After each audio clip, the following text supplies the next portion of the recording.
Bonjour, aujourd'hui je vais vous parler du thème de la nouvelle lune en Cancer qui aura lieu le 25 juin à 10h32, ceci encore une fois bien sûr étant l'heure universelle, l'heure GMT comme on disait dans le temps. Alors en France il sera 2 heures de plus et ailleurs dans le monde, la même chose, faites votre petit calcul comme d'habitude pour savoir exactement quand ce phénomène va se produire, parce que c'est un moment important.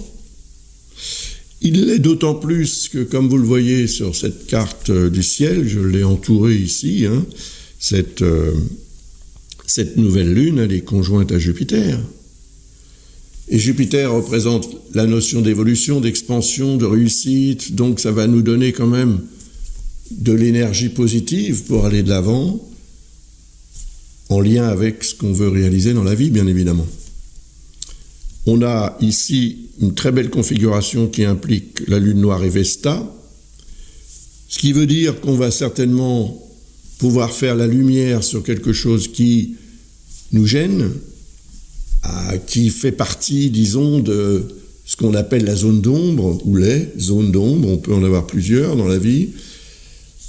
Et ce genre de configuration, surtout que Jupiter, quand même, c'est un astre très puissant, peut aller dans le sens d'une résolution ou d'une solution trouvée à un problème qui ne serait pas ou qui n'aurait pas été abordé correctement précédemment. Cela dit, il y a aussi une dissonance avec ces deux-là. Et ces deux-là, c'est Saturne et Neptune, qui sont en bélier maintenant. Il y a quasiment une conjonction entre les deux, pas tout à fait, mais presque. Et c'est un phénomène majeur, j'en ai déjà parlé, sauf que là, il va être en dissonance. Et cette dissonance représente une tendance peut-être à la fois vouloir aller de l'avant, Jupiter, vouloir réussir, s'imposer, etc., et en même temps faire preuve de patience. Peut-être que ce qu'on veut réaliser, ou ce qu'on voudra réaliser pendant cette période, cette lunaison, ne sera pas forcément au rendez-vous le jour et l'heure qu'on aura décidé. Faire preuve de patience, et puis, oui, je pense accorder du temps au temps, tout simplement, pour ne pas non plus se sentir affligé, victime d'une sorte de fatalité comme ça, qui viendrait vraiment nous mettre des bâtons dans les roues. Et même s'il y a des obstacles à surmonter, même s'il y a des démarches qui prennent plus de temps que l'on ne le voudrait, faire preuve de patience et focaliser sur l'objectif, c'est à mon avis le principal.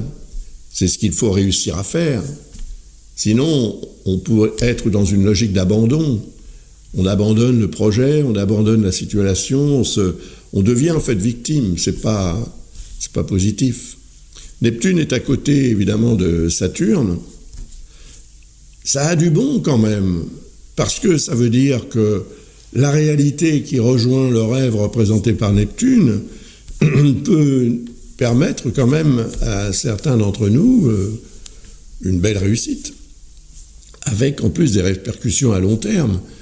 Donc les efforts que vous avez fournis pour atteindre une sorte d'objectif que vous pourriez considérer comme étant idéal, en tous les cas, presque, eh bien, oui, la possibilité est là quand même. Cela dit, il faut tenir compte de cette dissonance parce que elle peut aussi indiquer une tendance à faire un pas en avant, 2 en arrière, etc. Donc, à ne pas être vraiment sûr de soi. Le manque de confiance en soi peut émaner de ce genre de configuration. Parce que Neptune représente ce qu'on imagine, et si ce qu'on imagine relié à Saturne est plutôt négatif, ça risque de nous plomber. Donc il faudra faire un effort pour rester malgré tout, malgré ce qui peut entraver l'évolution de nos projets et de notre vie, il faudra malgré tout focaliser sur le positif et sur l'objectif.